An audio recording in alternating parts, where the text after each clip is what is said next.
Hello, class. I hope you're all doing well.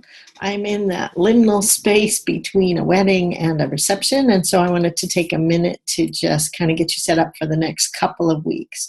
So, in the next couple of weeks, we'll be reading Barbara's chapter on genetics and neuroscience, and to go with that, I've given you one of the issues that he spends some time on is body-soul separation, and so I've given you a chapter from um, a book that talks about the resurrection, sort of a theological reflection on the resurrection. That will be the reading and discussion for next week. And then the following week, I've given you a chapter from the Evolution and Fall of Man book. I guess that's backwards for you. Anyway, sorry.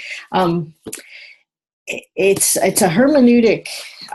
It's talking about a Christocentric hermeneutic that allows us an alternative to the sort of the hermeneutic that goes with science, the science of evolution in terms of the competition between species. So he's given us an alternate way of thinking about how things go together, and he builds on that interesting comment that was made in the Adam and the genome reading that we had, that you don't think otherwise unless you're taught to think otherwise. So I hope you enjoyed that chapter on hermeneutics. And then we're going to talk about same-sex relationships. And we're using this book, Science, Scripture, and Same-Sex Love. So I've given you actually 2 chapters out of that book, one of which talks about the science, about how gender identification and attraction and are formed along with just regular sex organs.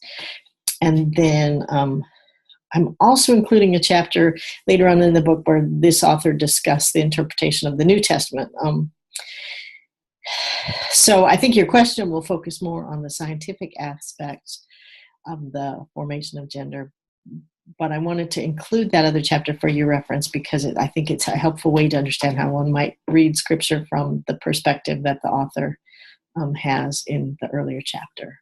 That, of course, is a difficult conversation still these days, and I've been impressed at how respectful you are of each other, and I hope that will continue in this next 2 weeks when we kind of grapple with some difficult things. So blessings on your reading, and I look forward to reading your posts.